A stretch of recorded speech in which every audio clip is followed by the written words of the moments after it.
Hello बच्चों, कैसे हैं आप सब लोग। मैं सिर्फ Amit Mahajan and I welcome you all on this incredible platform of physics वाला। बेटा, क्लास को स्टार्ट करने से पहले मैं आप लोगों को अपना एक ब्रीफ इंट्रोडक्शन देना चाहूंगा। This is my 19th year in that teaching. I am MSc double gold medalist. In the last 18 years, I have worked with various reputed institutes as an HOD and also as a center head. ठीक है, even I have qualified UGC NET with the All India rank of 67 and GATE with All India rank of 511. ठीक है बेटा, class को start करने से पहले आप लोगों के माइंड में कुछ कॉमन क्वेश्चंस होते हैं जो हमारे एक्सपीरियंस से हमें पता चलता है कि वो हर साल कॉमन ही है और हर साल बच्चे पूछते ही पूछते हैं। तो हम क्या करेंगे, पहले उन क्वेश्चंस को एड्रेस कर लेंगे। क्यों? क्योंकि हो सकता है वही क्वेश्चंस आपके माइंड में आ जाएं, एक हफ्ते बाद आए, 10 दिन बाद आए, तो वो पहली ही क्लास में डिस्कस किया होगा हम लोगों ने, तो आपको कोई प्रॉब्लम नहीं आएगी। ठीक है, जैसे एक बड़ा कॉमन क्वेश्चन है बच्चों के पास, ये सर हम कौन सी बुक को रेफर करेंगे। मैं आपको फिजिकल केमिस्ट्री टीच करूंगा तो मैं डेफिनेटली फिजिकल केमिस्ट्री की कुछ एक बुक्स के बारे में आपको बता देता हूं। ठीक है, one of very good books in the market for physical chemistry for NEET is Problems in Physical Chemistry for NEET वाली परचेज करनी है आपको, जेई वाली परचेज नहीं करनी है। ठीक है, बाय एन अवस्थी, एसबीजे पब्लिकेशन है, श्री बालाजी पब्लिकेशंस है। आप चाहें तो आप इस बुक को प्रैक्टिस के लिए आप परचेज कर सकते हैं। ठीक है, second and equally important that is PW के मॉड्यूल्स। आपको पता ही है, ड्रॉपर के लिए हमने मॉड्यूल्स लॉन्च किए हुए हैं। आइदर आप दिस बुक परचेज कर सकते हैं और आप पीडब्ल्यू के मॉड्यूल्स। ठीक है, थर्ड बुक जो है that is NCERT at your finger tips by MTG publication. Book का रेलेवेंस थोड़ा सा ज्यादा इस कारण बढ़ जाता है, क्यों? क्योंकि एनटीए का एग्जाम जो है वो पिछले 2 सालों से, तीसरा तो अभी साल है that is 2021, NCERT based paper काफी ज्यादा आ रहा है। बेटा, इन तीनों में से कोई एक, ये नहीं कि अगर आप तीनों परचेज कर लें, ठीक है, और उसके बाद प्रैक्टिस एक भी बार ना कर पाए, बेटर ये होगा इन तीनों में से कोई एक चीज ले लें, ठीक है, और उसको 4 बार प्रैक्टिस कर लें साल में, ना के आप तीनों परचेज कर लें और प्रैक्टिस एक बार भी ना कर पाए। ठीक है, इसमें कंप्लीट केमिस्ट्री है, ऑब्वियसली इसमें भी कंप्लीट केमिस्ट्री है, इसमें तो फिजिक्स और बायो भी इंक्लूडेड है। ठीक है, पीडब्ल्यू के मॉड्यूल्स इकट्ठे ही मिलते हैं। ठीक है, और इसमें सिर्फ फिजिकल केमिस्ट्री है। सर, तीनों में से बेस्ट कौन सा है? जो आप परचेज कर लेंगे वो बेस्ट हो जाएगा। ठीक है, जिसको आप प्रैक्टिस कर लेंगे वो आप बेस्ट हो जाएगा। ठीक है, बुक्स के साथ एक प्रॉब्लम यह है कि बच्चे बुक्स तो परचेज कर लेते हैं बट उनको अटेम्प्ट करने का उनको टाइम ही नहीं मिलता है। ठीक है, तो बुक परचेज करने से पहले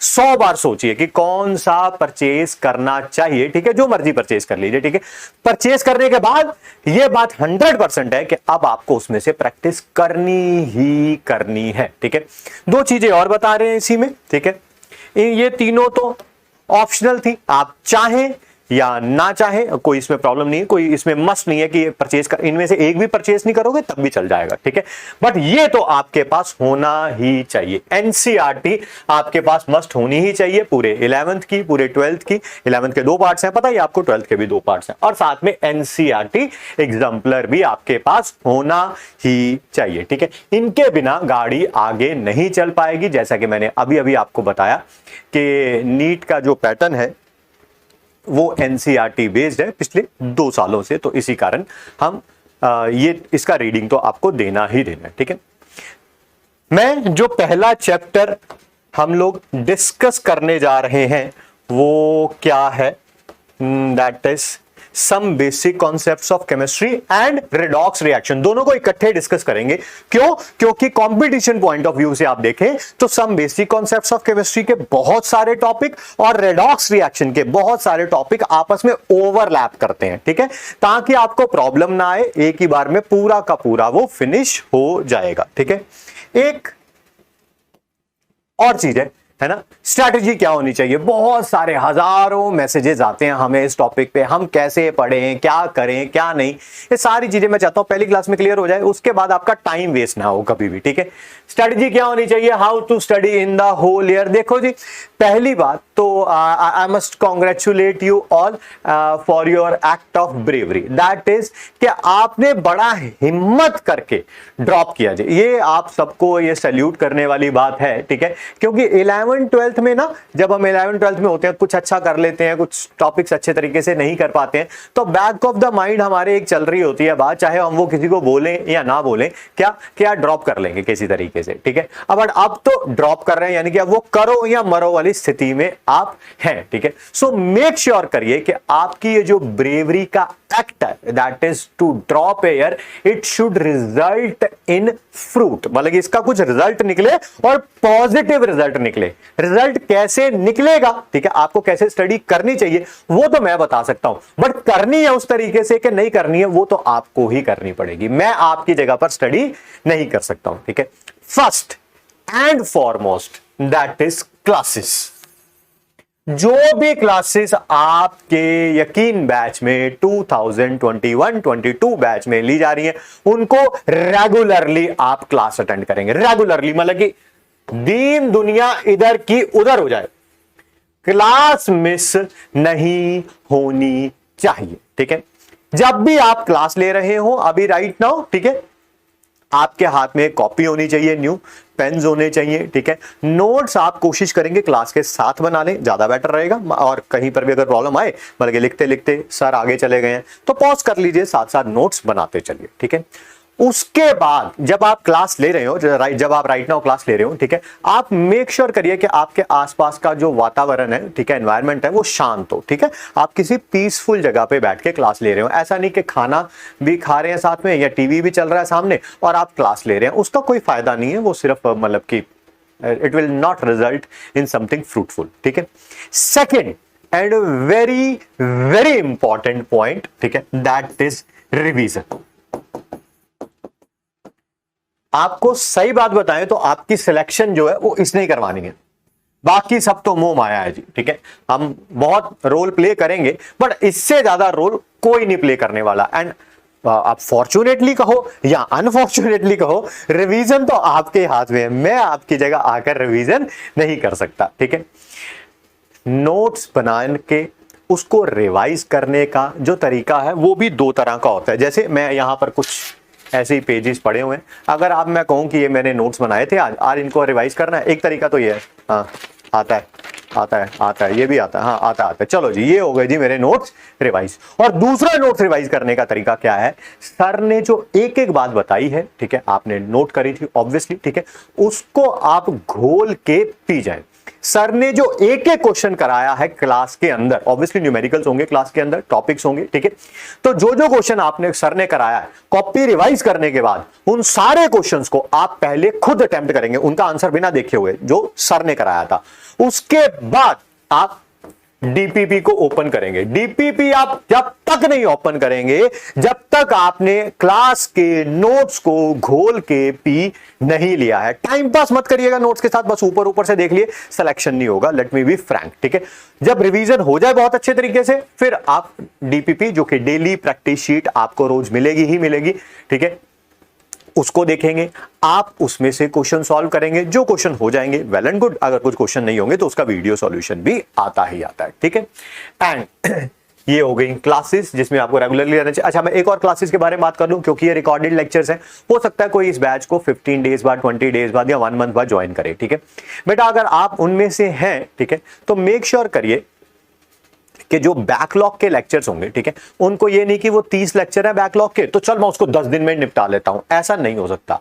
30 दिनों का खाया जाने वाला खाना उसको 26 डेज में खा सकते हो, 27 डेज में या 20 डेज में खा सकते हो। बट अगर आप सोचें कि 30 डेज जो है खाना नहीं खाया और अब 10 दिन लगातार खाना खा लेते हैं, या 10 दिन अभी खा लेते हैं फिर अगले 30 डेज नहीं खाएंगे, तो उससे वो खाया तो जा सकता है बट पचाया नहीं जा सकता है, ठीक है। सो मेक श्योर करिए कि बैकलॉग को धीरे धीरे कवर करें, जो करंट चैप्टर चल रहा हो आप उसकी क्लासेस लेना शुरू करें, ठीक है। सो क्लासेस के बारे में बता दिया आपको, रिवीजन के बारे में बता दिया है, और रिवीजन बहुत थॉरोली होना चाहिए, ठीक है। प्रैक्टिस जैसे मैंने बता ही दिया, दैट इंक्लूड्स डीपीपी, ठीक है, और जो हमारे टेस्ट होंगे उनमें भी आप रेगुलरिटी मेंटेन रखिए, ठीक है। टेस्ट देते टाइम ऑनेस्टी सबसे बड़ा फैक्टर है यार, क्योंकि ऑनलाइन है ना, ठीक है, तो कोई हो सकता है बच्चा सामने कॉपी रखे और सारे के सारे क्वेश्चंस, कॉपी कहने वाला कोई भी हेल्प बुक हो सकती है, इंटरनेट हो सकता है, उससे कर ले, ठीक है, तो उससे रिजल्ट नहीं आएगा, ठीक है, उससे टाइम पास जरूर किया जा सकता है, उससे धोखा जरूर दिया जा सकता है अपने पेरेंट्स को, हमें, बट उससे रिजल्ट नहीं आएगा, ठीक है। मेक श्योर करिए ये वो साल होना चाहिए आपकी जिंदगी का जिसमें आप इतना पढ़ेंगे जितना आपने लाइफ में आज तक नहीं पढ़ा। अगर आपको वो चीज पानी है जो लाइफ में आज तक अभी तक आपके पास नहीं है, तो आपको वो सारे काम करने पड़ेंगे जो लाइफ में आज तक आपने नहीं किए हैं, ठीक है। वन इज त्याग, सैक्रिफाइस, ठीक है। सो मेक श्योर करिए, ठीक है, मेक श्योर करिए कि आप जबरदस्त तरीके से पढ़ें इस साल, ठीक है। डाउट्स के लिए आपको पता ही है हमारा प्लेटफॉर्म है, ठीक है, हम आपके साथ ही रहेंगे, ठीक है। जो भी चीज समझ ना आए, ठीक है, आप वीडियो लेक्चर को रोक के आप थोड़ा पीछे जाके उस लेक्चर को एक बार फिर दोबारा देख सकते हैं, क्योंकि रिकॉर्डेड लेक्चर आपके ही पास है, ठीक है। इन सब बातों का ख्याल रखिए। जिस भी दिन छुट्टी हो, छुट्टी का मतलब आपको बता देते हैं, लाइक सैटरडे संडे शायद आप लोगों की क्लास नहीं होगी, ठीक है। मान लो कोई त्योहार आ गया, उस दिन कोई क्लास नहीं होगी, उस दिन आपको मिलेगी गोल्ड डस्ट, है ना, गोल्ड की डस्ट, है ना। गोल्ड की डस्ट की पहचान भी कुछ ही लोगों को होती है, नहीं तो कोई तो ऐसा भी कह सकता है तो चमकीली है, हवा आएगी उड़ जाएगी, ठीक है, बट ऐसा गोल्ड डस्ट के साथ नहीं होता। जिस भी दिन छुट्टी है ना भाई, उस दिन तुम्हारे कॉम्पिटिटर जो है वो रेस्ट कर रहे होंगे, उसी दिन तुम्हें उनसे आगे निकलना है। उन दिनों में तो उतनी ज्यादा मेहनत करनी है जितनी के बाकी दिनों में भी नहीं करते थे हम लोग, ठीक है। एक और बात, हम कितने आवर्स पढ़ें सर, है ना, कितने आवर्स पढ़ें पर सब्जेक्ट, कितने आवर्स पढ़ें। देखिए क्लासेस के टाइम के बाद की बात कर रहे हैं हम लोग, ठीक है। क्वांटिटी से ज्यादा मैटर करता है क्वालिटी, ठीक है। क्वालिटी ज्यादा आवर्स की होनी चाहिए, ना कि क्वांटिटी। पता चले कि अभी कोई क्लास थी, ठीक है, हमने कोई, मान लो आज प्रैक्टिस करने तो क्वेश्चन डीपीपी के, मान लेते हैं एक हिपोथेटिकल सिचुएशन, ठीक है, वो प्रैक्टिस हो जाने चाहिए थे, मान लेते हैं 10 क्वेश्चंस थे या 15 क्वेश्चंस थे, ऐसे ही मान लेते हैं 15 क्वेश्चंस थे, वो क्वेश्चन हो जाने चाहिए थे दैट इज 30 मिनट्स में।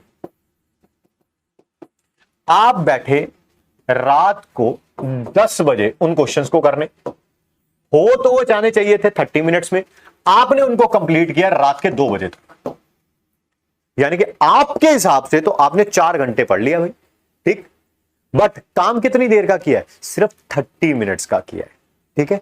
सो पावर जो होती है ना, पावर कह लो, एफिशिएंसी कह लो, that is work done upon time taken, ठीक है। आपको अगर अपनी एफिशिएंसी बढ़ानी है, पावर बढ़ानी है, तो ये तो ज्यादा करना ही करना है भाई, काम तो ज्यादा करना ही करना है, बट उसके लिए टाइम भी क्या लगाना है, कम, क्योंकि पावर और टाइम एक दूसरे के क्या है, इनवर्सली प्रोपोर्शनल, ठीक है। सो मेक श्योर करिए कि टाइम बाउंड स्टडी करिए। जब भी आपको कॉपी रिवाइज करनी हो, ठीक है, आप पहले देखेंगे कि आज मुझे कॉपी में क्या रिवाइज करना है, 10 पेज रिवाइज करने हैं, 20 पेज रिवाइज करने हैं, ठीक है, तो आप उसका टाइम लगाएंगे कि हाँ यार ये 45 मिनट्स में या 1 आवर में हो जाएंगे, जो भी टाइम होगा, ठीक है, और उसी टाइम में उसको खत्म करने की कोशिश करेंगे। नहीं तो किताब सामने होती है, दिमाग जो है वो डिज्नीलैंड गया होता है घूमने के लिए, ये सारी चीजें मत करिएगा। जैसे चैप्टर रन हो रहा है, चैप्टर 1 आज फर्स्ट क्लास है, नेक्स्ट क्लास सेकंड होगी, थर्ड होगी, फोर्थ होगी। मान लीजिए आप फोर्थ क्लास ले रहे हैं, आप जिस भी दिन फोर्थ क्लास होगी, ठीक है, मेक श्योर करिए कि जब नेक्स्ट क्लास में आप आए तो फोर्थ क्लास तो रिवाइज हो ही, ठीक है, बाकी पिछले की 3 क्लासेस भी रिवाइज करने की कोशिश करें फॉर श्योर। अगर 8th क्लास है तो 7th क्लास को तो रिवाइज करके आइए, कोशिश करिए, टाइम दीजिए कि पहली 6 क्लासेस को भी रिवाइज किया जा सके। मान लेते हैं आज से कुछ महीने बाद हमारा 8th चैप्टर चल रहा होगा, ऐसी एक हिपोथेटिकल सिचुएशन है, ठीक है, तब क्या करें सर, 8th चैप्टर को तो रिवाइज करना ही पड़ेगा क्योंकि वो तो करंट चैप्टर है। जो बाकी 7 चैप्टर्स बीत गए हैं ना, वो कभी आपसे दूर नहीं होने चाहिए, ठीक है। आप क्या कर सकते हैं सर, इनको रोज तो रिवाइज कर नहीं सकते, इतना टाइम ही नहीं है हमारे पास, तो क्या कर सकते हैं, आप सैटरडे संडे में से टाइम निकाल सकते हैं। यार इस वीक में चैप्टर 1 और 2 रिवाइज कर लेता हूं, एक सैटरडे एक संडे, अगले संडे जो है वो चैप्टर 3 और 4 रिवाइज कर लूंगा। किस दिन छुट्टी हो गई, ठीक है, कोई दिवाली आ गई, होली आ गई, ईद आ गई, कुछ भी आ गया, ठीक है, तो यार उस दिन मैं कोई और चैप्टर रिवाइज कर लेता हूं, बस उसको यूटिलाइज करिए। This should be your pattern, ठीक है। अगर आप इसे फॉलो करेंगे, आई कैन एश्योर यू, ठीक है, ये पैटर्न्स जो हैं वो single digit double digit rank के जो बच्चे होते हैं नीट और एम्स में, अब तो एम्स का एग्जाम होता ही नहीं है, नीट के थ्रू ही होता है, ठीक है। So I have mentored hundreds of them, ठीक है, एंड वो भी यही फॉलो करते आए हैं, वो भी इसी रास्ते से निकले हैं। अगर आप भी इसी रास्ते से निकलेंगे और मेहनत करते रहेंगे तो सिलेक्शन आपका भी होगा और बहुत अच्छे रैंक से होगा, ठीक है। चलिए बेटा, अब हम क्लास को स्टार्ट करते हैं। सबसे पहले हम स्टार्ट करने जा रहे हैं बिल्कुल बेसिक से इस चैप्टर के। देखिए, order of teaching the topics in the chapter वो मैं डिसाइड करूंगा, ठीक। हाँ, जब चैप्टर कंप्लीट हो जाएगा तब सारी चीजें पढ़ाई जा चुकी होंगी, तब उसके बाद कुछ भी बचा हुआ नहीं रहेगा, ठीक है। सबसे पहले बिल्कुल बेसिक से स्टार्ट कर रहे हैं, दैट इज पार्टिकल्स। सर, ये पार्टिकल्स क्या होते हैं, ठीक है। केमिस्ट्री में जो भी आप केमिकल पढ़ते हैं, ठीक है, कोई भी केमिकल का नाम लिख लीजिए। सर, एक लिख लिया मैंने Na, एक लिख लिया HNO3, एक लिख लिया मैंने SO4 नेगेटिव, एक लिख लिया मैंने H2। ये सारे क्या कहलाते हैं? पार्टिकल्स कहलाते हैं। ये सारे क्या कहलाते हैं? पार्टिकल्स कहलाते हैं, ठीक है। पार्टिकल्स कितने टाइप के होते हैं? दैट इज 3 टाइप्स के होते हैं जी पार्टिकल्स।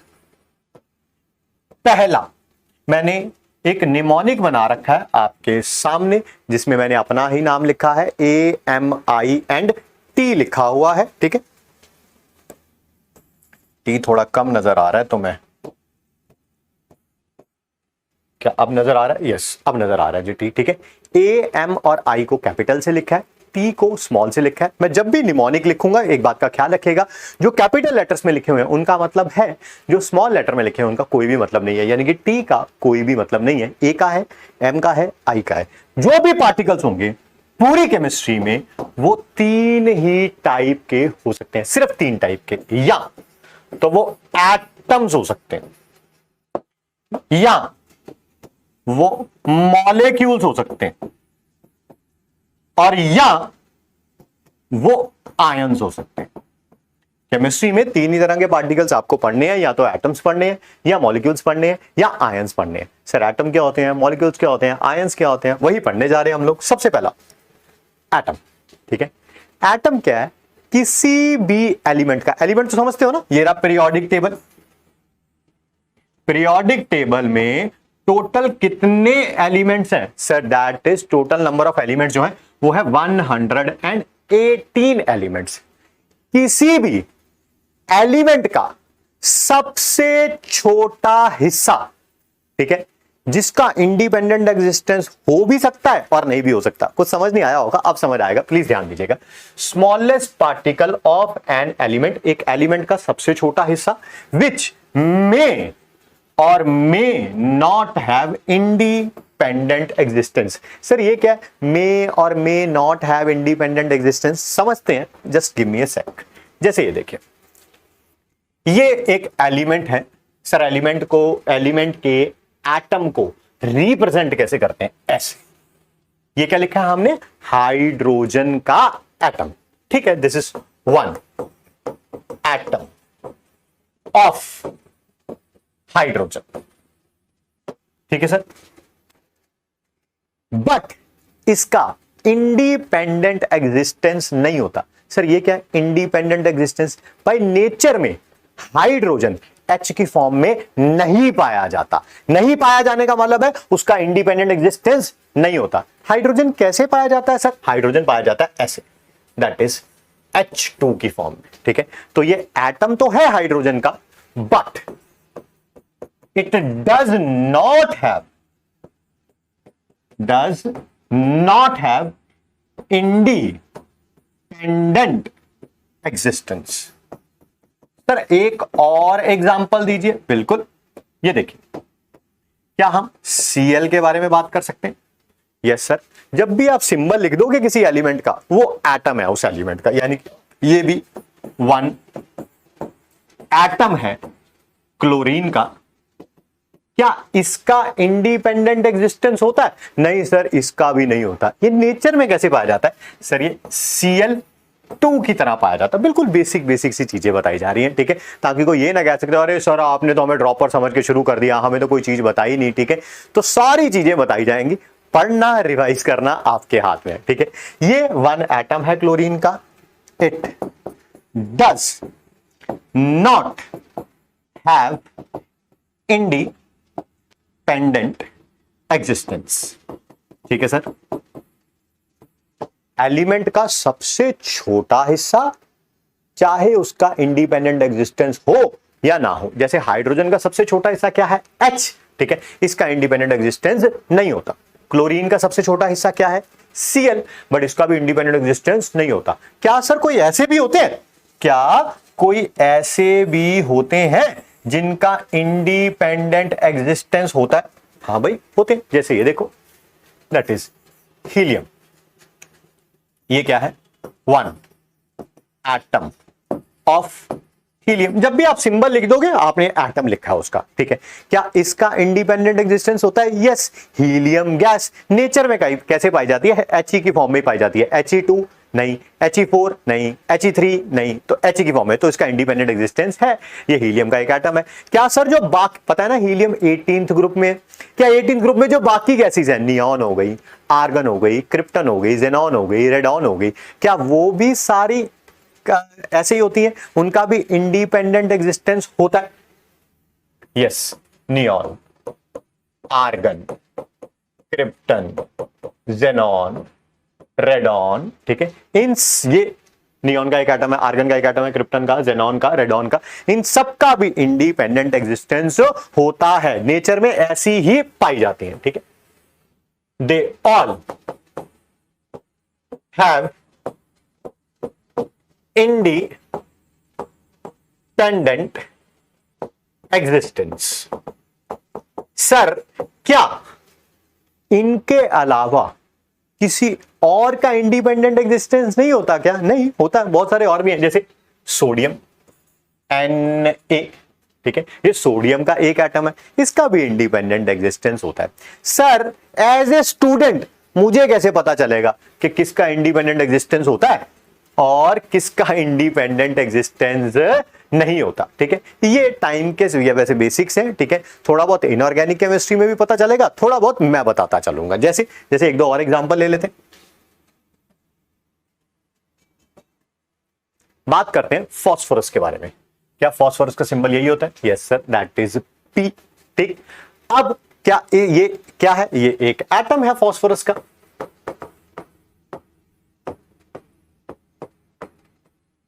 क्या इसका इंडिपेंडेंट एग्जिस्टेंस होता है?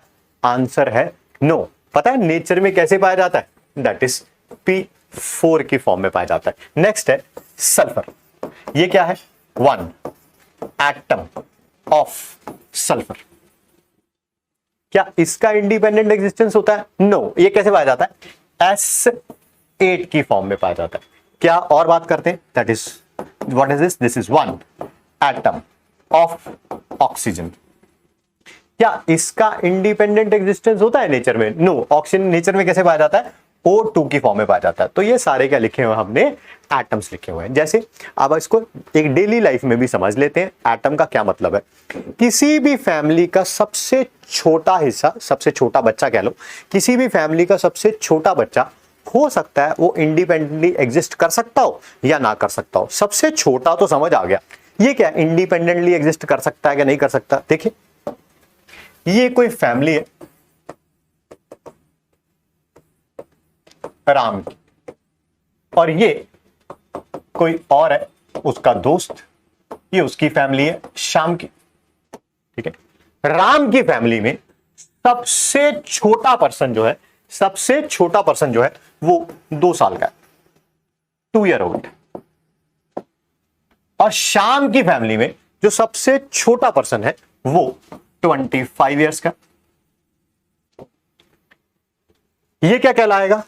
ये इसका कुछ नाम रख देते हैं अपनी मन मर्जी से ही। सोनू, इसका भी कोई ना कोई नाम रख देते हैं, दैट इज मोनू, ठीक है।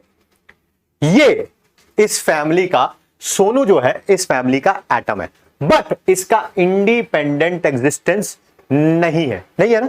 क्या 2 साल का बच्चा अपने लिए जितने भी काम उसे करने होते हैं, क्या वो सारे काम कर सकता है? क्या वो अपने कपड़े धो सकता है? क्या वो खाना बना सकता है? क्या वो कमा सकता है? नहीं। तो ये राम की फैमिली का जो एटम है उसका इंडिपेंडेंट एग्जिस्टेंस नहीं है, ठीक है। Does not have independent existence. बात करते हैं मोनू के बारे में। क्या अगर हम इसके बारे में बात करें, जो श्याम की फैमिली में सबसे छोटा मेंबर है उसका नाम है मोनू, 25 इयर्स का है, ठीक है। ये एटम तो है श्याम की फैमिली का, क्या इसका इंडिपेंडेंट एग्जिस्टेंस है? हाँ भाई, 25 इयर्स का कोई पर्सन हो, वो अपने लिए कमा भी सकता है, खा भी सकता है, कपड़े भी धो सकता है, खाना भी बना सकता है, और भी जितनी चीजें आप इमेजिन कर सकते हैं वो सारी वो कर सकता है, ठीक है। तो ये it has independent existence. It has independent existence. तो मेरे ख्याल समझ आ गया। कुछ ऐसी फैमिलीज हो सकती हैं जिनके एटम का इंडिपेंडेंट एग्जिस्टेंस नहीं होगा, कुछ ऐसी फैमिलीज हो सकती हैं जिनके एटम का इंडिपेंडेंट एग्जिस्टेंस होगा। ठीक, आगे बढ़ते हैं। अब हम बात करेंगे मॉलिक्यूल के बारे में। सर ये मॉलिक्यूल क्या होता है? ठीक है, दैट इज स्मॉलेस्ट पार्टिकल, सबसे छोटा पार्टिकल है, सबसे छोटा पार्टिकल। अभी तो आपने एटम को सबसे छोटा पार्टिकल बोला था, पढ़ते हैं पूरी डेफिनेशन फिर बात करते हैं। स्मॉलेस्ट पार्टिकल ऑफ एलिमेंट या कंपाउंड, किसी भी एलिमेंट का सबसे छोटा पार्टिकल या किसी कंपाउंड का सबसे छोटा पार्टिकल, ठीक है। Which must have independent existence, जिसका इंडिपेंडेंट एग्जिस्टेंस होगा ही होगा। सबसे छोटा भी होना चाहिए और इंडिपेंडेंट एग्जिस्टेंस भी होना चाहिए, तब वो क्या कहलाएगा? मॉलिक्यूल। सबसे छोटा भी और इंडिपेंडेंट एग्जिस्टेंस भी, ठीक है। थोड़ा समझते हैं इसको।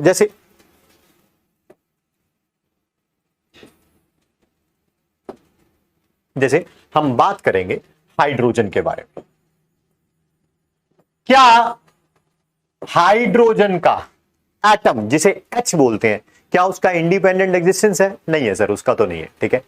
किसका इंडिपेंडेंट? हाइड्रोजन के केस में किसका इंडिपेंडेंट एग्जिस्टेंस है? सर H2 का। किसका? H2 का। क्या इसका इंडिपेंडेंट एग्जिस्टेंस है? यस। क्या ये सबसे छोटा है जिसका इंडिपेंडेंट एग्जिस्टेंस है? हाँ सर, क्योंकि H का तो इंडिपेंडेंट एग्जिस्टेंस होता ही नहीं है, ठीक है। तो ये क्या कहलाएगा? One molecule of hydrogen. और ये क्या कहलाएगा सर? ये सबसे छोटा तो है बट इसका इंडिपेंडेंट एग्जिस्टेंस नहीं है। ये क्या कहलाएगा? One atom of hydrogen. क्या हाइड्रोजन की फैमिली में एटम अलग है, मॉलिक्यूल अलग है? हाँ सर, इसका एटम और मॉलिक्यूल अलग है, ठीक है। बट अगर मैं बात करूं हीलियम के बारे में, क्या आपको पता है हीलियम का एटम कैसे लिखा जाता है? सर अभी तो लिखा था आपने, ये लिखा था, ठीक। और हीलियम नेचर में कैसे, मतलब कि सबसे छोटा जिसका इंडिपेंडेंट एग्जिस्टेंस हो, हीलियम का सबसे छोटा जिसका इंडिपेंडेंट एग्जिस्टेंस हो, हीलियम कैसे पाया जाता है नेचर में? सर He की फॉर्म में ही पाया जाता है, ठीक। यानी कि ठीक है, हीलियम के केस में एटम और मॉलिक्यूल दोनों सेम है ना। सबसे छोटा भी है हीलियम का ये हिस्सा और इसका इंडिपेंडेंट एग्जिस्टेंस भी है, ठीक है। Both atom and molecule are same. कुछ ऐसी फैमिलीज हो सकती हैं जिसका एटम और मॉलिक्यूल सेम हो। कुछ ऐसी फैमिलीज हो सकती हैं जिनका एटम और मॉलिक्यूल अलग अलग हो। और समझते हैं किसी तरीके से, जैसे ये देखिए, बात करते हैं श्याम की फैमिली में। श्याम की फैमिली का सबसे छोटा मेंबर कौन था? मोनू। और उसका इंडिपेंडेंट एग्जिस्टेंस भी था, यानी कि मोनू ही एटम भी है श्याम की फैमिली का एंड मॉलिक्यूल भी है ना। सबसे छोटा भी यही है और उसका इंडिपेंडेंट एग्जिस्टेंस भी है। बात करते हैं इधर राम की फैमिली का। राम की फैमिली में कौन था सबसे छोटा? सोनू था, ठीक है। तो सोनू तो एटम हो गया, जो सबसे छोटा होता है वो एटम तो होता ही होता है, बात पक्की, ठीक है। सबसे छोटा था, एटम तो है ही, ठीक है।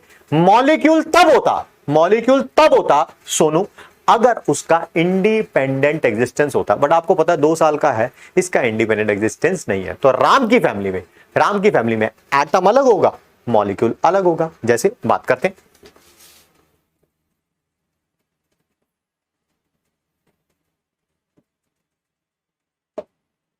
जैसे ये देखिए, यहां पर मैं दोबारा बना रहा हूं, ये राम की फैमिली है, इसमें सबसे छोटा तो सोनू है, जिसकी उम्र कितनी थी? 2 ईयर। सोनू से बड़ा जो भी मेंबर होगा, उसका नाम रख लेते हैं विजय। उसकी उम्र है 28 साल। क्या आपको पता है राम की फैमिली में सोनू क्या है? एटम। और विजय क्या है? That is molecule. सबसे छोटा जिसका इंडिपेंडेंट एग्जिस्टेंस है, सबसे छोटा जिसका इंडिपेंडेंट एग्जिस्टेंस हो या ना हो। तो राम की फैमिली का एटम अलग है, मॉलिक्यूल अलग है। बट अगर आपने किसकी फैमिली देखी थी? श्याम की फैमिली, उसका एटम और मॉलिक्यूल क्या है? सेम, ठीक। आगे बढ़ते हैं बेटा, कुछ और एग्जांपल्स भी रखते हैं, क्योंकि मॉलिक्यूल के ना 1-2 और एग्जांपल भी करते हैं। अभी तो सिर्फ एलिमेंट के लिए बताया, कंपाउंड के लिए भी बताना है, बट पहले एलिमेंट के 1-2 एग्जांपल लेते हैं, फिर कंपाउंड के बारे में बात करते हैं। ध्यान से सुनिए, सल्फर के बारे में बात कर लेते हैं। क्या सल्फर का एटम ऐसे लिखा जाएगा, एस की फॉर्म में, बट इसका इंडिपेंडेंट एग्जिस्टेंस नहीं होता, ठीक है। ये किस फॉर्म में पाया जाता है? एसिड की फॉर्म में पाया जाता है। तो सल्फर का मॉलिक्यूल क्या कहलाएगा? एसिड, ठीक है सर। क्या आप ये बता सकते हो क्या ये सल्फर का एक मॉलिक्यूल है? Yes sir. एक सल्फर के मॉलिक्यूल में कितने एटम्स हैं? एक सल्फर के मॉलिक्यूल में कितने एटम्स हैं? ठीक है, 1 molecule of sulphur has atoms. कितने? नजर आ ही रहे हैं सर, आपके सामने है, ठीक है। कितने? दैट इज 8 एटम्स हैं सल्फर के। कितने? 8 एटम्स हैं सल्फर के, ठीक है। एक और एग्जांपल करते हैं, जैसे क्लोरीन के बारे में बात करते हैं। क्लोरीन का एटम कैसे लिखा जाएगा? सर Cl, अभी बताया था आपने थोड़ी देर पहले। क्लोरीन का मॉलिक्यूल कैसे लिखा जाएगा? दैट इज Cl2, ठीक है। ये क्लोरीन का एटम है, ये क्लोरीन का मॉलिक्यूल है। सबसे छोटा जिसका इंडिपेंडेंट एग्जिस्टेंस है, सबसे छोटा जिसका इंडिपेंडेंट एग्जिस्टेंस हो या ना हो, ठीक है, उसे क्या बोलेंगे आप? एटम। अब क्या आप ये बता सकते हैं कि एक मॉलिक्यूल ऑफ क्लोरीन में कितने एटम्स हैं क्लोरीन के? कितने एटम्स हैं क्लोरीन के? 1 molecule of chlorine has atoms, that is equal to 2, that is equal to 2, ठीक। कितने हैं? 2 है। और देखिए जैसे बेटा ये जो बात करी ना हमने अभी तक एटम और मॉलिक्यूल की, ठीक है, वो हमने एलिमेंट्स के लिए बात करी। अब कंपाउंड के लिए बात करेंगे। सर कंपाउंड क्या होता है? जब एटम्स ऑफ डिफरेंट एलिमेंट आपस में कंबाइन करते हैं। एटम्स ऑफ डिफरेंट, अलग अलग एलिमेंट्स के एटम्स आपस में कंबाइन करते हैं, ठीक है, एक फिक्स्ड रेशियो में, तो जो बन के आता है उसे क्या बोलते हैं? कंपाउंड। सर एग्जांपल बताइए। एग्जांपल है जैसे वाटर। वाटर किस किस से बना है? सर H2O है, और किस किस से मिलकर बना वो? हाइड्रोजन से और ऑक्सीजन से।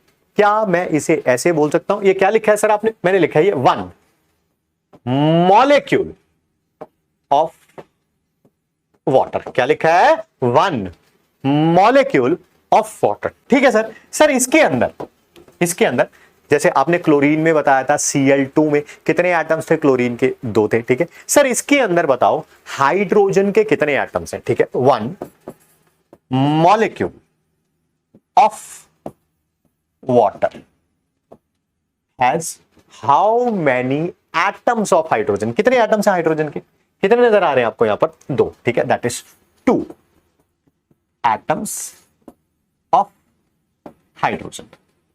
सर 1 मॉलिक्यूल ऑफ वाटर में बताओ ऑक्सीजन के कितने एटम्स हैं, कितने ऑक्सीजन के एटम्स नजर आ रहे हैं यहां पर, सिर्फ और सिर्फ आपको एक नजर आ रहा होगा। So has 1 atom of oxygen, 1 atom of oxygen. ठीक, एक और एग्जांपल कर लेते हैं बेटा।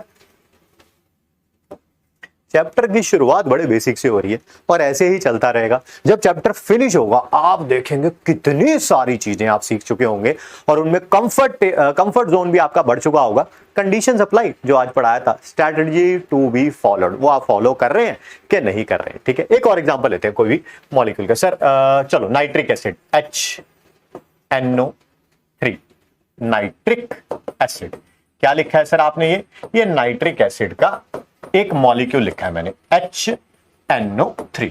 ठीक है सर, क्या इसके अंदर हाइड्रोजन के एटम्स हैं? यस। नाइट्रोजन के एटम्स हैं? यस। ऑक्सीजन के एटम्स हैं? यस। कितने हैं सर? ठीक है, 1 मॉलिक्यूल ऑफ HNO3, इसके अंदर हाइड्रोजन के भी एटम्स हैं, नाइट्रोजन के भी एटम्स हैं और ऑक्सीजन के भी एटम्स हैं।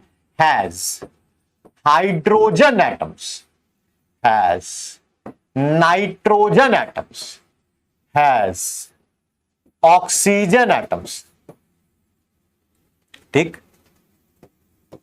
हाइड्रोजन के कितने एटम्स हैं यहां पर? That is 1। नाइट्रोजन के कितने एटम्स हैं यहां पर? That is 1। ऑक्सीजन के कितने एटम्स हैं यहां पर? नजर आ रहा है ना, हाइड्रोजन के 1 है बेटा, नाइट्रोजन के 1 है और ऑक्सीजन के कितने नजर आ रहे हैं आपको? 3 लिखा हुआ है, दैट इज 3। ठीक सर, ये बात बताओ, एक मॉलिक्यूल जो होगा HNO3 का, उसके अंदर टोटल एटम्स कितने हैं? 1 molecule of HNO3 has total atoms. बेटा हाइड्रोजन का 1 है, ऑक्सीजन सॉरी नाइट्रोजन का 1 है और ऑक्सीजन का 3 है। ठीक है, 1 + 1 + 3 कितना आ जाएगा? That is 5। कितना आ जाएगा? That is 5। ठीक है, एक और एग्जांपल कर लेते हैं फिर आगे मूव करते हैं। H2SO4, ये 1 मॉलिक्यूल है सल्फ्यूरिक एसिड का, इसके अंदर हाइड्रोजन के भी एटम्स हैं, सल्फर के भी एटम्स हैं और ऑक्सीजन के भी एटम्स हैं। Hydrogen atom has sulphur atoms, has oxygen atoms. ठीक है, हाइड्रोजन के कितने हैं बेटा? कितने नजर आ रहे हैं यहां पर? 2 नजर आ रहा है, तो यानी कि कितने हैं? 2। सल्फर के कितने एटम्स नजर आ रहे हैं बेटा? यहां पर सिर्फ एक एस है, एक एस है, तो 1। और ऑक्सीजन के कितने नजर आ रहे हैं? That is 4, that is 4। ये भी क्लियर हो गया। ठीक, अब देखिए इस 1 मॉलिक्यूल ऑफ H2SO4 में टोटल एटम्स कितने? Has total atoms. Sir hydrogen के कितने एटम्स हैं? 2। सल्फर कितने हैं? 1। ऑक्सीजन के कितने हैं? 4। तो कितने हो जाएंगे? दैट इज 7 हो जाएंगे। सर अगर हमें क्वेश्चन में पूछा गया कि 10 मॉलिक्यूल ऑफ H2SO4 में बताओ टोटल एटम्स कितने? भाई एक में कितने थे? 7, तो 10 के अंदर कितने होंगे सर? 7 × 10 = 70। सर अगर हमें यह पूछ लिया जाता है यहां पर 10 मॉलिक्यूल ऑफ H2SO4 में हाइड्रोजन के कितने एटम्स हैं? भाई एक मॉलिक्यूल में 2 एटम्स हैं, तो 10 में कितने होंगे? 2 × 10 20 आ जाएगा। सर 1 मॉलिक्यूल में सल्फर के 1 एटम्स हैं, तो 10 मॉलिक्यूल्स में कितने होंगे? 1 × 10 10 आ जाएगा। 1 मॉलिक्यूल ऑफ H2SO4 में ऑक्सीजन के एटम्स कितने हैं? 4, तो 10 में पूछा जाएगा तो कितना आ जाएगा? 4 × 10 = 40। सिंपल सी कैलकुलेशन थी। पार्टिकल्स हमने 3 तरह के पढ़ने थे, एटम्स, मॉलिक्यूल्स। अब तीसरा पढ़ेंगे हम लोग आयंस। क्या पढ़ेंगे हम लोग? That is ions. Sir ions होता क्या है? ठीक है, पहली बात तो ये चार्ज्ड पार्टिकल्स है। क्या है ये? चार्ज पार्टिकल का मतलब समझते हो, जिनके ऊपर क्या होता है कोई चार्ज, जिनके ऊपर क्या होता है कोई चार्ज, ठीक है। ये बनते कैसे, फॉर्म्ड आफ्टर गेनिंग और लूजिंग एन इलेक्ट्रॉन। ये बनते कैसे हैं, जब एटम या मॉलिक्यूल इलेक्ट्रॉन लूज कर दे या गेन कर दे, इलेक्ट्रॉन या तो लूज कर दे या गेन कर दे, तब क्या बनते हैं, आयंस बनते हैं, ठीक है। दो टाइप के होते हैं बेटा आयंस,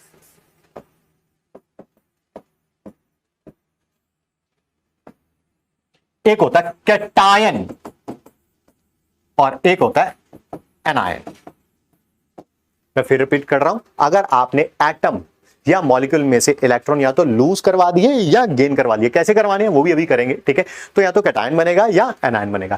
कैटायन कब बनेगा, कैटायन कब बनेगा, जब इलेक्ट्रॉन लॉस किया जाएगा, व्हेन इलेक्ट्रॉन इज लॉस्ट, किसके द्वारा, या तो एटम के द्वारा या मॉलिक्यूल के द्वारा, वो जो भी बन के आएगा लूज करने के बाद, लूज करने के बाद जो बन के आएगा उसे क्या बोलेंगे आप, कैटायन बोलेंगे, ठीक है। और एनायन किसे बोलेंगे, जब इलेक्ट्रॉन गेन किया जाएगा। सर ये कैसे बनेंगे, इनको रिप्रेजेंट कैसे करेंगे, ठीक है, वो सारी बातें करते हैं। एक छोटी सी बात, कैटायन पॉजिटिवली चार्ज होते हैं, कैटायन के ऊपर चार्ज कौन सा होता है, पॉजिटिव। कैसे आया कैसे नहीं आया बात करते हैं, 2 मिनट का टाइम दीजिए। और एनायन नेगेटिवली चार्ज होते हैं,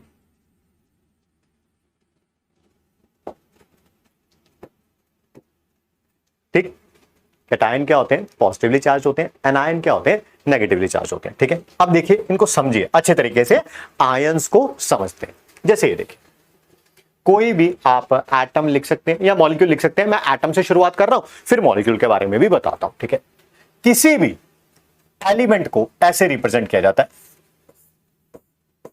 E स्टैंड्स फॉर एलिमेंट, कोई सा भी हो सकता है, ठीक है। नीचे लिखा जाता है Z, ठीक। ऊपर क्या लिखा जाता है, ए लेफ्ट हैंड साइड में भी लिख देते हैं, राइट हैंड साइड में भी, मैं लेफ्ट हैंड साइड पे लिख देता हूं, ठीक है। सर E क्या है, कोई भी एलिमेंट है बेटा, वो ऑक्सीजन हो गया, सिल्वर हो गया, गोल्ड हो गया, कोई भी, ठीक है, कोई भी एलिमेंट है उसका सिंबल है। सर ये Z क्या है, Z होता है एटॉमिक नंबर। सर ये एटॉमिक नंबर क्या होता है, ठीक है। एटॉमिक नंबर का मतलब होता है एटम के अंदर कितने प्रोटॉन्स हैं, कितने प्रोटॉन्स हैं। क्लास में कोई भी ऐसा बच्चा तो नहीं होगा मेरे ख्याल से, बट फिर भी मैं एक तरफ अपनी तरफ से बता देता हूं, प्रोटॉन्स आर पॉजिटिवली चार्ज, पता है होगा सबको, ठीक है। किसी भी एटम के लिए, किसी भी क्या बोला, किसी भी एटम या मॉलिक्यूल के लिए, मैं रिपीट कर रहा हूं, किसी भी एटम के लिए या मॉलिक्यूल के लिए जितने प्रोटॉन्स होते हैं, उतने ही इलेक्ट्रॉन्स होते हैं।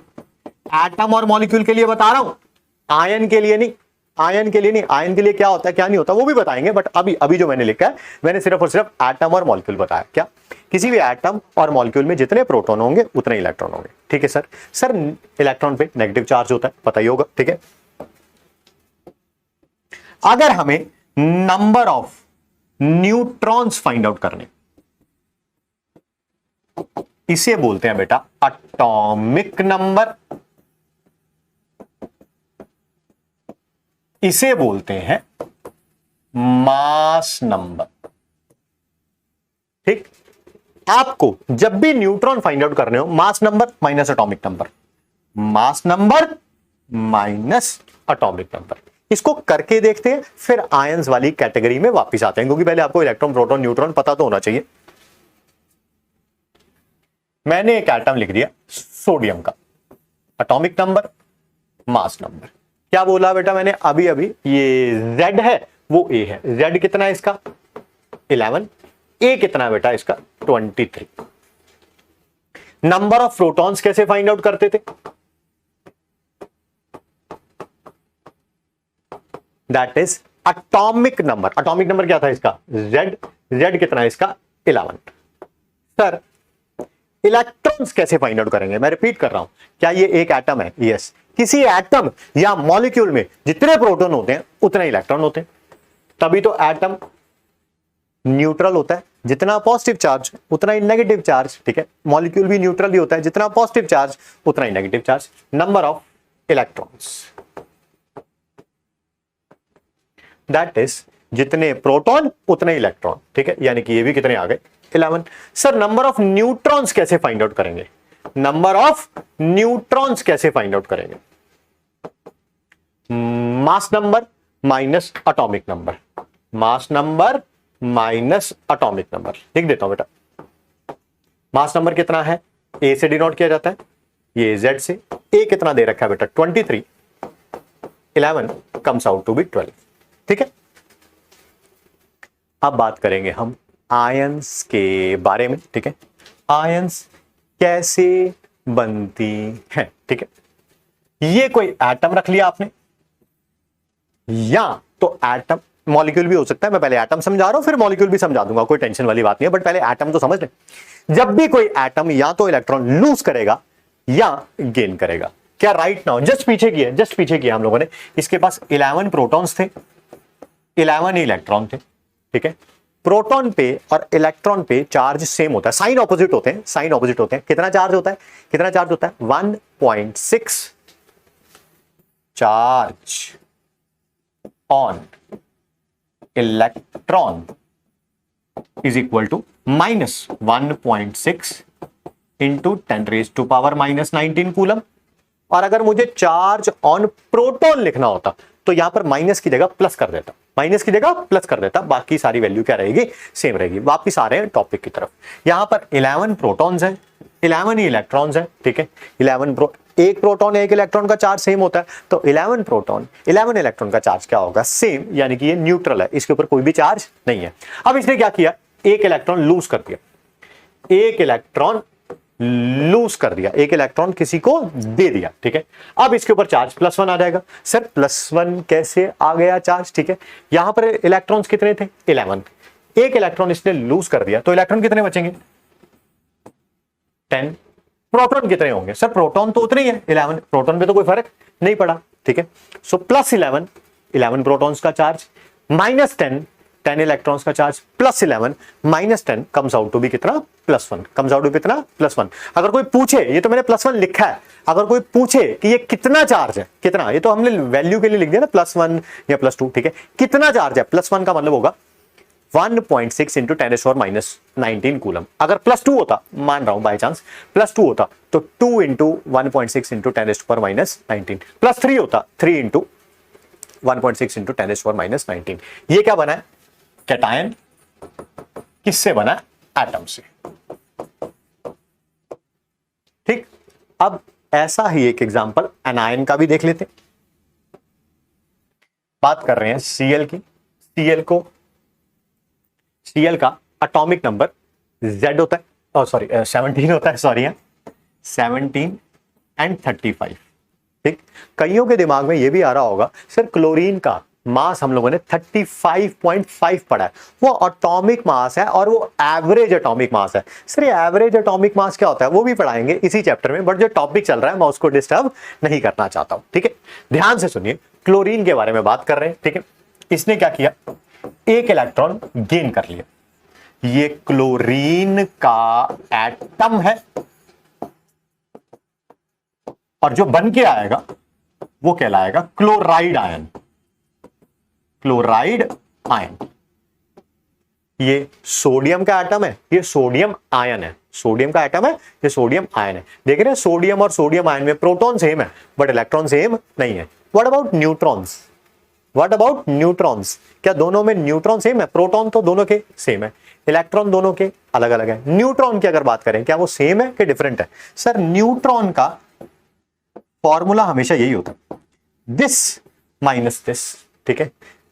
A माइनस Z, उसका इस चार्ज से कोई लेना देना है ही नहीं, इसका इस चार्ज से कोई लेना देना है ही नहीं। +1 होता, +2 होता, तो नंबर ऑफ न्यूट्रॉन दोनों में क्या होंगे? सेम होंगे। यहां पर न्यूट्रॉन्स कितने हैं? 12 न्यूट्रॉन्स, और यहां पर भी 12 न्यूट्रॉन्स। आगे बढ़ते हैं, ठीक है। क्लोरीन एटम है, क्लोराइड आयन है, ठीक है। सबसे पहले प्रोटॉन देखते हैं। क्या यहां पर 17 प्रोटॉन होंगे? 17 इलेक्ट्रॉन होंगे। एटम के अंदर जितने प्रोटॉन होते हैं उतने इलेक्ट्रॉन होते हैं, ठीक है सर। अब बात करते हैं आयन के बारे में।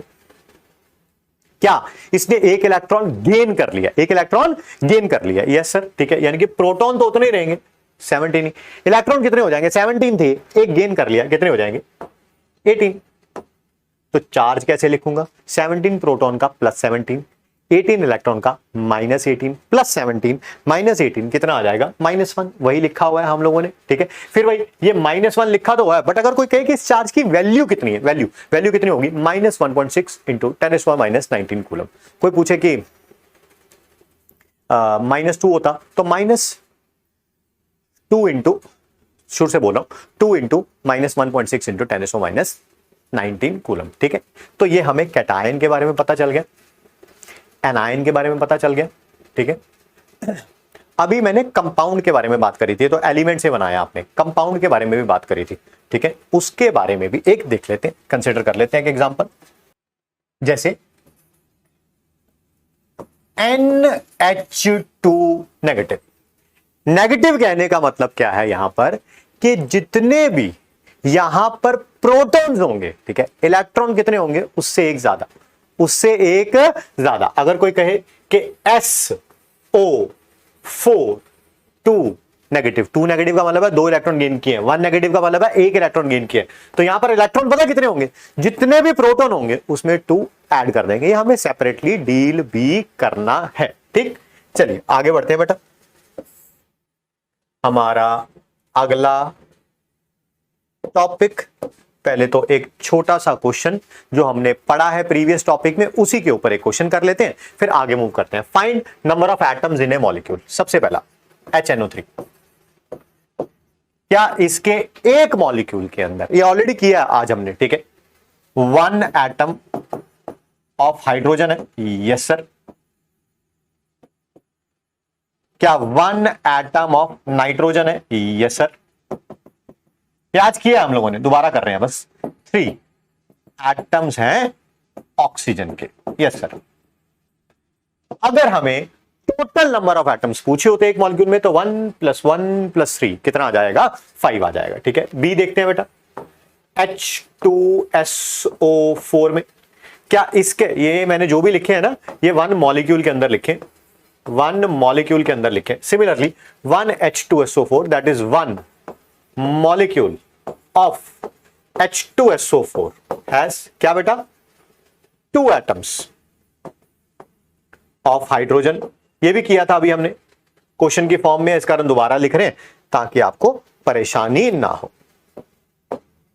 1 atom of sulfur, 4 atoms of oxygen, ठीक। CO2 के बारे में बात करेंगे बेटा, आसान सा है बिल्कुल। CO2 इसके 1 मॉलिक्यूल के अंदर कार्बन का एक atom, 1 atom of carbon and 2 atoms of oxygen. और अगर कोई पूछ लेता कि बताओ टोटल नंबर ऑफ एटम्स कितने? टोटल नंबर ऑफ एटम्स तो 1 एटम कार्बन का, 2 एटम ऑक्सीजन के, कितने हो जाते? 3 हैज टोटल 3 एटम्स। क्या 4th वाला जो इसका पार्ट है दैट इज NH3, क्या आप वो खुद करेंगे? ठीक, आगे बढ़ते हैं बेटा। Find number of atoms of each element. हर एक एलिमेंट के number of atoms find out करो और टोटल नंबर ऑफ एटम्स भी फाइंड आउट करो। 10 मॉलिक्यूल्स ऑफ वाटर में, कितने में? 10 मॉलिक्यूल्स ऑफ वाटर में। वाटर का फॉर्मूला सबको पता है? Yes sir. तो सबसे पहले 1 मॉलिक्यूल में फाइंड आउट कर लेते हैं, 10 में फाइंड आउट करने होंगे, 10 से मल्टीप्लाई कर देंगे भाई, सिंपल सी बात है। 1 molecule of H2O has 2 atoms of hydrogen and 1 atom of oxygen। 2 atoms of hydrogen and 1 atom of oxygen। But आपको and total number of atoms 3, total atoms 3। ये कितने में, ये कितने में, that is in 1 molecule of water. But हमें 1 में थोड़ा फाइंड आउट करने हैं सर, हमें तो फाइंड आउट करनी है 10 में। तो यहां पर भी क्या कर दूंगा, 1 के लिए पता है, 10 के लिए फाइंड आउट करना है, तो सबको 10 से मल्टीप्लाई कर दो, ये 20 हो जाएगा, ये 10 हो जाएगा और ये 30 हो जाएगा। लो भाई, क्वेश्चन सॉल्व हो गया। ठीक है, आगे बढ़ते। क्या है, find the number of protons, electrons and neutron in particles. Particle 3 ही है, एटम में, मॉलिक्यूल में और आयन में। क्या क्या फाइंड आउट करना है हम लोगों को, एक तो प्रोटॉन भी, इलेक्ट्रॉन भी और न्यूट्रॉन भी। ठीक है, ये थोड़ा सा मैंने पहले ब्रीफली बताया, बट अब की बार पूरा फॉर्मूले से बता देंगे क्योंकि हमें कंपटीशन में आसानी ना हो। क्या लिखा हुआ है, number of protons in particle, चाहे पार्टिकल वो एटम हो, मॉलिक्यूल हो, आयन हो। ठीक है, प्रोटॉन फाइंड आउट करने का फॉर्मूला सेम रहेगा। सर क्या है वो फॉर्मूला, ठीक है, इक्वल टू लगा हुआ है यहां पे। ठीक है, एंड थोड़ा ना इसको आगे लिख लेते हैं क्योंकि मैं स्क्रीन में देख पा रहा हूं, ये अच्छे तरीके से यहां पे नजर नहीं आ रहा। थोड़ा आगे, ये इक्वल टू का साइन है, ये तो नजर आ जाएगा, ये थोड़ा आगे लिख लेते हैं, सबमिशन।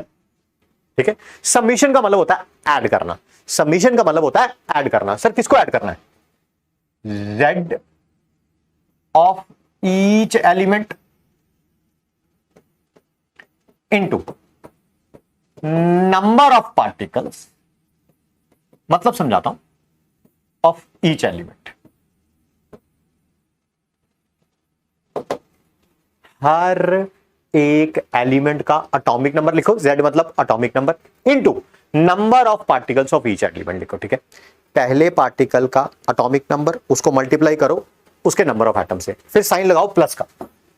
दूसरे पार्टिकल का एटॉमिक नंबर इनटू उसके कितने नंबर ऑफ पार्टिकल्स हैं एक मॉलिक्यूल में, प्लस का साइन लगाओ। तीसरे का एटॉमिक नंबर मल्टीप्लाई करो नंबर ऑफ पार्टिकल से। ठीक है, थोड़ा थोड़ा समझ आया होगा, ज्यादा समझ नहीं आया होगा, अब अप्लाई करते हैं तब अच्छी तरीके से समझ आएगा। जैसे ये देखिए, मान लीजिए आपको प्रोटॉन्स फाइंड आउट करने हैं। ठीक है, चाहे एटम हो, मॉलिक्यूल हो, आयन हो। मैं एटम भी कंसीडर कर लेता हूं, मॉलिक्यूल भी कंसीडर कर लेता हूं, आयन भी कंसीडर कर लेता हूं, ताकि तीनों के लिए एक एक क्वेश्चन हो जाए। ठीक, एटम कंसीडर कर लेते हैं N। ठीक, पहले एटम के बारे में करते हैं। चलो, एटम का सिंबल ये रहा, पता है ना, ये एटॉमिक नंबर है, ऊपर वाला मास नंबर है। ठीक है, तो जल्दी से number of protons in nitrogen atom. Sir ये वैसे आपने बताया ही था, थोड़ी देर पहले मैंने बताया था, जितना एटॉमिक नंबर होता है उतने ही प्रोटॉन्स होते हैं, बट इस फॉर्मूले से भी देख लो वही आएगा। सबसे पहले क्या लिखा है, Z क्या है, atomic number 7 into number of particles. अरे एटम तो हमेशा एक ही होता है, 7 into 1 comes out to be 7। लो ये तो हो गया। ठीक, बट अगर नाइट्रोजन का कोई कंपाउंड कंसीडर कर लेते हैं, ये लो NO2। ठीक है, जो सिंबॉलिक रिप्रेजेंटेशन है, ये 7 हो गया, 14 हो गया। ये वैसे आपको सच्ची बात बताएं तो टाइम के साथ अपने आप ही याद हो जानी है, बट फिर भी आपको टेंशन लेने की जरूरत नहीं है, ये क्वेश्चन के अंदर गिवन होगा। कभी भी एटॉमिक नंबर, मास नंबर की टेंशन नहीं लेनी। ठीक है, वो क्वेश्चन में गिवन होते हैं कंपटीशन एग्जाम में।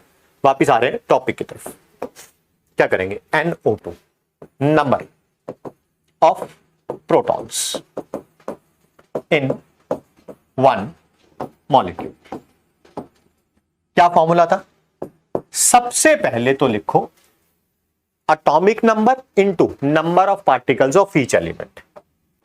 चलो, नाइट्रोजन का एटॉमिक नंबर 7 इंटू कितने पार्टिकल्स हैं, कितने एटम्स हैं यहां पर नाइट्रोजन के, सर 1।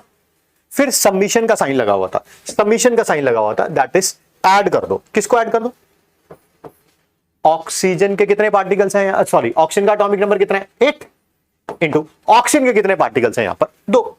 लो भाई 16 + 7 कितना आ जाएगा 23। हो गया। ठीक, आपने मॉलिक्यूल के अंदर भी प्रोटॉन फाइंड आउट करने सीख लिए। ठीक, एक एग्जांपल बेटा आयन का भी कंसीडर कर लेते हैं। आयन कोई ऐसा रख लेते हैं, चलो NO2 पॉजिटिव। ठीक, करने का तरीका वही है, नाइट्रोजन का symbol,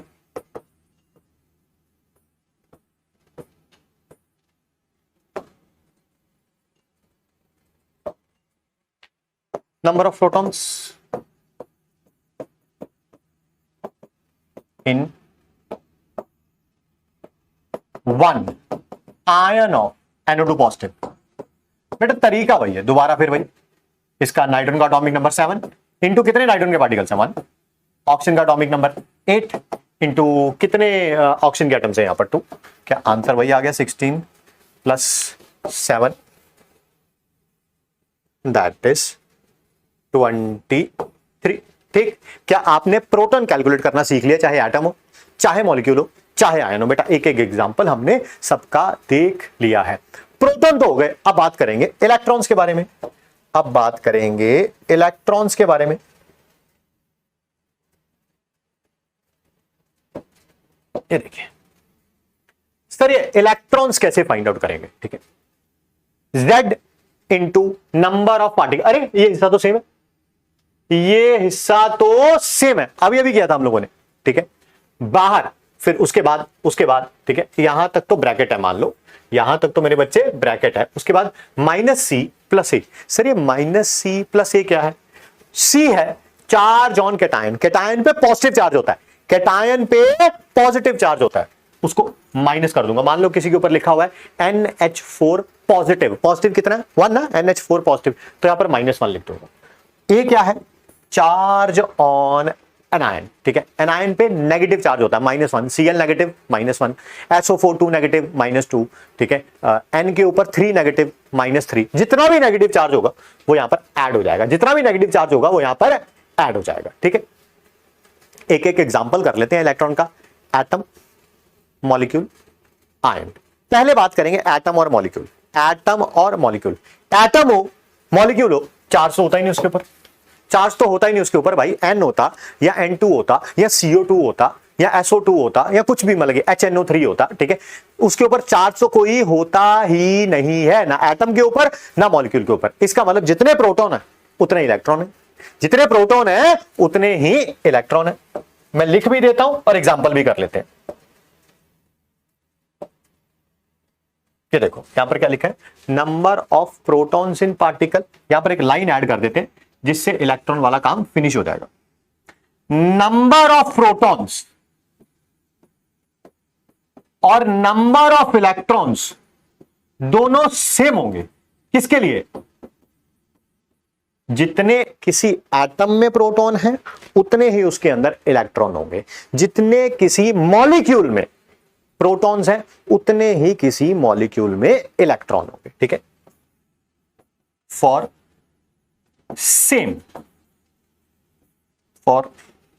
same atom and molecule. Ion के लिए नहीं, आयन के लिए नहीं, किसी भी एटम में जितने प्रोटॉन उतने इलेक्ट्रॉन, किसी भी मॉलिक्यूल में जितने प्रोटॉन उतने इलेक्ट्रॉन। क्या हमने यहां पर प्रोटॉन्स फाइंड आउट करने सीखे थे? यस सर सीखे थे। क्या ये एक एटम है? यस, तो इसके अंदर इलेक्ट्रॉन्स भी उतने ही होंगे, इसके अंदर इलेक्ट्रॉन्स भी उतने ही होंगे। कितने होंगे सर? 7। ठीक, आगे करते हैं एक एग्जांपल। क्या ये एक मॉलिक्यूल है? यस सर ये एक मॉलिक्यूल है, तो जितने इसके अंदर प्रोटॉन है उतने इसके अंदर इलेक्ट्रॉन है। 23 ही क्या होंगे? Number of electrons in one molecule of NO2, जो भी है ये NO2 ये। हाँ ठीक है, ये भी क्लियर हो गया। सर आयन के केस में क्या करेंगे? ये देखो आयन के केस में क्या करेंगे, ये देखो आयन के केस में क्या करेंगे। ये नेगेटिव और पॉजिटिव का ख्याल रखेंगे। पॉजिटिव चार्ज होगा तो उसको माइनस कर देंगे, नेगेटिव चार्ज होगा तो उसको ऐड कर लेंगे। ठीक ठीक, इसका एक एग्जांपल करके देखते हैं ताकि आप अच्छे तरीके से समझ पाए। ये देखिए NO3 नेगेटिव, एक कैटायन का भी कर लेंगे, एक एनायन का भी, ताकि दोनों अच्छे तरीके से आप समझ सकें। NO3 negative, symbolic representation 7 14, oxygen 8 16। ठीक, number of electrons find out करने, number of electrons find out करने in one ion of nitrate ion. क्या फॉर्मूला था बेटा? जस्ट पीछे लिखा हम लोगों ने, Z into number of particles. ये तो करना ही करना था वही, atomic number into number of particles, दूसरे के भी atomic number into number of particles, अगर कोई तीसरा एटम होता उसका भी atomic number into number of particle. ये तो कर, करना ही करना है और उनको ऐड कर देना है। ठीक, करके देखते हैं। सबसे पहले तो N का एटॉमिक नंबर 7 है sir, into number of particles कितने हैं 1, प्लस ऑक्सीजन का एटॉमिक नंबर कितना है 8, इंटू नंबर ऑफ पार्टिकल्स कितने हैं ऑक्सीजन के 3। यहां तक तो क्लियर हो गया, ठीक है सर। अब बात करेंगे माइनस C प्लस ए। सर माइनस का क्या मतलब था, अगर कैटायन होगा तो चार्ज सब्ट्रैक्ट हो जाएगा, एनायन होगा तो चार्ज नेगेटिव ऐड हो जाएगा। कैटायन का मतलब होता है पॉजिटिवली चार्ज्ड, आज भी लिखा हुआ है आपने। एनायन का मतलब होता है नेगेटिवली चार्ज्ड। ठीक, तो देखिए जी, क्या ये कैटायन है क्या एनायन है? सर ये एनायन है। कैसे पता चला? नेगेटिव चार्ज है यहाँ पे, अगर चार्ज नेगेटिव होगा तो वो ऐड हो जाएगा। पॉजिटिव चार्ज तो है ही नहीं, 0 लिख दिया। नेगेटिव चार्ज है तो वो ऐड हो जाएगा। कितना ऐड हो जाएगा बेटा? जितना नेगेटिव चार्ज है -1 है का मतलब है एक इलेक्ट्रॉन गेन किए, तो 1 लिख दूंगा। अगर यहां पर -2 होता तो यहां पर +2 आ जाता, -3 होता तो +3 आ जाता। कितना आ जाएगा बेटा? 8 3 24 और 7 कितना 31 में 1 ऐड करूंगा, कितना आ जाएगा 32 आ जाएगा। आपने इलेक्ट्रॉन निकालना भी सीख लिया, प्रोटॉन निकालना भी सीख लिया, ठीक है। अब रह गया न्यूट्रॉन फाइंड आउट करना। क्या फाइंड आउट करना? Neutron.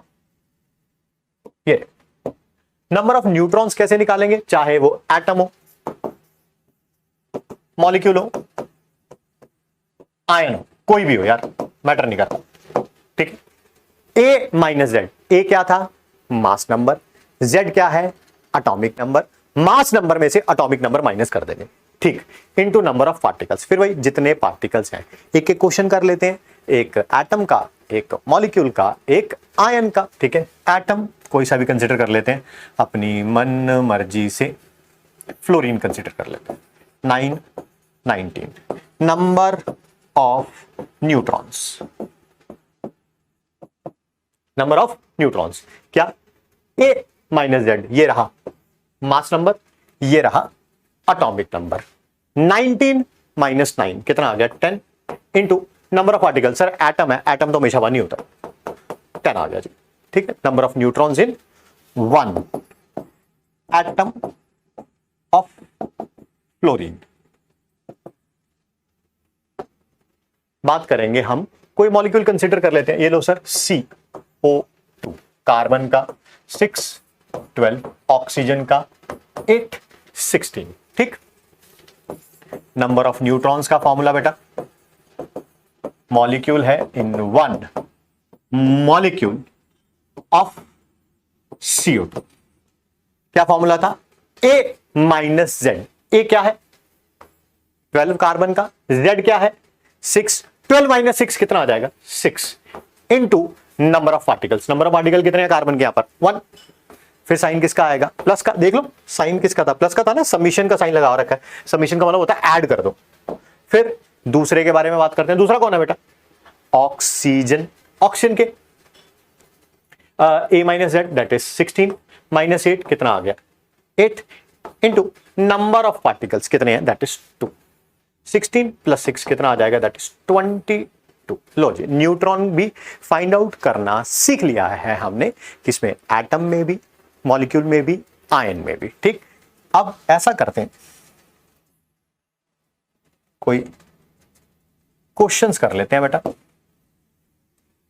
Number of electron, protons and neutron find out करना है। अलग अलग चीजें दे रखी हैं, जैसे Cl का तो मैंने एटम भी रख लिया एक, और मॉलिक्यूलर फॉर्म भी रख ली उसकी, और एक हमने आयन भी रख लिया उसका, ठीक है। सिंबॉलिक रिप्रेजेंटेशन ये रहा 17 35, ठीक है। 17 उसका एटॉमिक नंबर है, 35 उसका मास नंबर है। सबसे पहले नंबर ऑफ प्रोटॉन्स, क्या फॉर्मूला था? Z into number of particle. Z कितना है? 17, into number of particle. Atom हमेशा 1 ही होता है, तो 17 into 1। Sir number of electrons, number of electrons मैंने अभी अभी बताया था, चाहे एटम हो या मॉलिक्यूल हो, जितने प्रोटॉन होते हैं उतने इलेक्ट्रॉन होते हैं, चाहे एटम हो चाहे मॉलिक्यूल। अभी लिखा भी है हम लोगों ने, जितने प्रोटॉन होंगे उतने इलेक्ट्रॉन होंगे, यानी कि प्रोटॉन 17 तो इलेक्ट्रॉन भी 17। Let's talk about neutrons, let's talk about neutrons. Sir neutron का क्या फॉर्मूला था? A minus Z, mass number minus atomic number into number of particles. Mass number कितना है क्लोरीन का 35, एटॉमिक नंबर कितना है 17, 35 माइनस 17, ठीक, into number of particle. Chlorine atom हमेशा 1 ही होता है सर, बार बार क्यों बोल रहे हो, तो दैट इज कितना आ जाएगा 18 आ जाएगा। ठीक, बात करेंगे Cl2 के बारे में। सबसे पहले नंबर ऑफ प्रोटॉन्स, क्या फॉर्मूला था, Z into number of particles. ठीक है, सबसे पहले Z एटॉमिक नंबर कितना है 17 इंटू नंबर ऑफ पार्टिकल। बताओ भाई क्लोरीन के कितने पार्टिकल्स हैं यहां पर, 2, 17 इंटू 2 कितना आ जाएगा 34। Sir number of electrons, sir अभी अभी तो बताया आपने, अभी तो बताया, क्या चाहे एटम हो या मॉलिक्यूल हो, हमेशा जितने प्रोटॉन होते हैं उतने इलेक्ट्रॉन होते हैं, यानी कि 34, तो ये भी कितने होंगे 34। Sir number of neutrons that is mass number minus atomic number. Mass number 35 minus atomic number कितना 17, कितना आ जाएगा 18 आ जाएगा।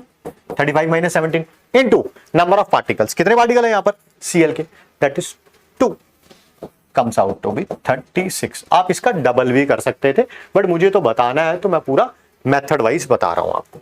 Cl का फाइंड आउट करके Cl2 का पूछा हुआ है तो 2 से मल्टीप्लाई कर दो। ठीक है, P का फाइंड आउट करके P4 का पूछा हुआ है तो जो P का आया उसको 4 से मल्टीप्लाई कर दो। सल्फर का फाइंड आउट करके S8 का पूछा हुआ है तो जो सल्फर का आया उसको 8 से मल्टीप्लाई कर दो। प्रोटॉन्स भी पता चल जाएंगे, इलेक्ट्रॉन भी और न्यूट्रॉन्स भी। ठीक है, आगे देखिए बेटा, Cl नेगेटिव, ये एक आयन है। ठीक है, आयन का भी केस वही है भाई, प्रोटॉन और न्यूट्रॉन वो तो चेंज ही नहीं होते आयन में हमेशा क्या होता है, या तो इलेक्ट्रॉन लूज होता है या इलेक्ट्रॉन गेन होता है। तो Cl के जो प्रोटॉन थे, फॉर्मूले से करना, फॉर्मूले से कर लो,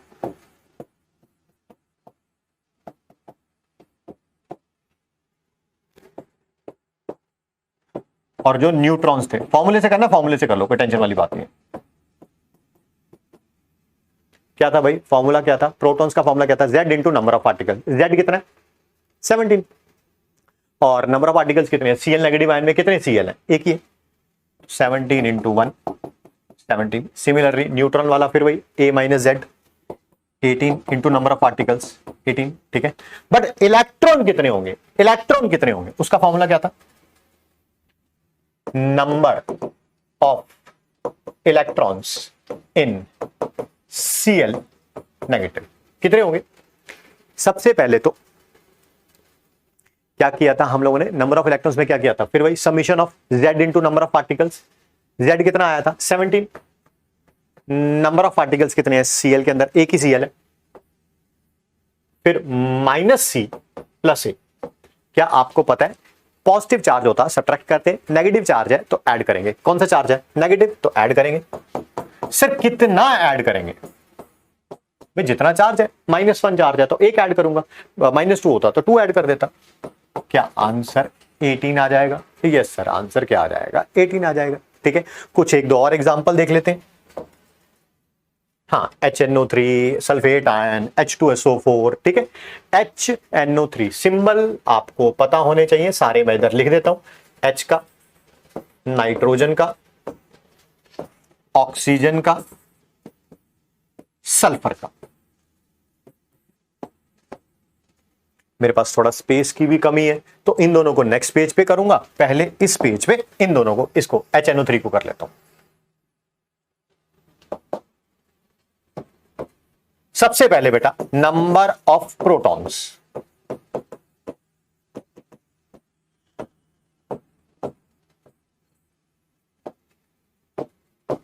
नंबर ऑफ प्रोटॉन्स। ठीक है, प्रोटॉन्स कितने होंगे, हाइड्रोजन के पास कितने प्रोटॉन्स हैं, वही atomic number Z1 into number of particle, hydrogen के कितने 1। नाइट्रोजन के बारे में अगर हम बात करें, ठीक है, तो atomic number that is Z कितना है 7।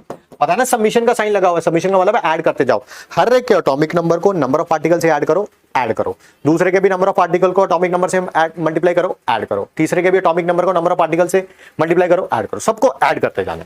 प्लस का साइन मैंने लगा दिया। नाइट्रोजन का atomic number 7 into number of particle, कितने नाइट्रोजन है यहां पर 1।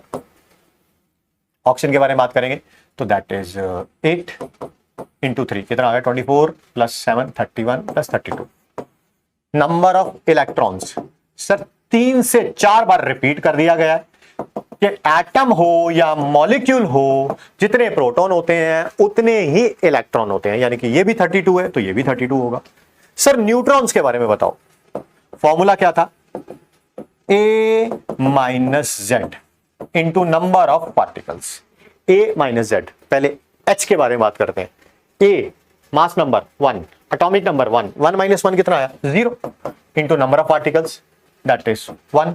वैसे 0 को किसी से भी मल्टीप्लाई करो 0 ही आना है, तो 0 लिखा हुआ था तो कुछ लिखने की जरूरत ही नहीं। प्लस नाइट्रोजन 14 माइनस 7 कितना आएगा 7 इंटू कितने हैं यहां पर 1। कुछ क्वेश्चन आपको पता है रिपीटेटिव भी होंगे क्योंकि मैंने क्वेश्चन की फॉर्म में भी वही समझाया और समझाते हुए भी वही समझाया, तो कोई टेंशन लेने वाली बात नहीं है, ठीक है। और ऑक्सीजन के बारे में अगर हम बात करें तो 16 माइनस 8 कितना आएगा 8, और कितने ऑक्सीजन है 3। 24 ये भी कितना आ गया 32। बाय चांस इसमें प्रोटॉन इलेक्ट्रॉन और न्यूट्रॉन तीनों ही क्या आ गए हैं, सेम आ गए, ठीक है। एक दो और एग्जांपल थे, एक था SO4 2 नेगेटिव, सल्फर को ऐसे रिप्रेजेंट किया जाता है, ऑक्सीजन को इस तरह से। चलो भाई शुरू हो जाओ फिर। नंबर ऑफ प्रोटॉन्स, फॉर्मूला लगाते चलेंगे, Z into number of particles, फिर दूसरे के भी Z into number of particles और उनको ऐड कर देंगे। Z कितना सल्फर का 16, नंबर ऑफ पार्टिकल सल्फर के 1, साइन किसका प्लस का, ऑक्सीजन के Z कितना है 8 इंटू नंबर ऑफ पार्टिकल्स 4, क्या 48 आ जाएगा 32 प्लस 16, ठीक। Sir number of electrons in sulphate ion,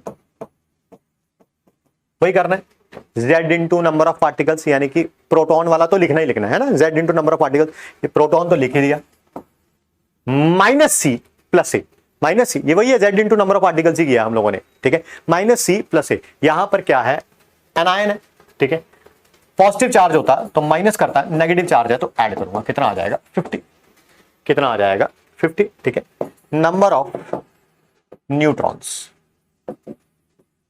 in sulphate ion that is A minus Z, A कितना है 32, Z कितना है 16 इंटू 1 क्योंकि एक ही सल्फर है। फिर बात करेंगे ऑक्सीजन 16 माइनस 8, 8 आया इंटू 4, कितना आ जाएगा ये 32, ठीक। तो हम लोगों ने सल्फेट आयन के लिए भी ये कर लिया है, ठीक है। क्या आप H2SO4 के लिए खुद करेंगे, सिंबल ये रहे,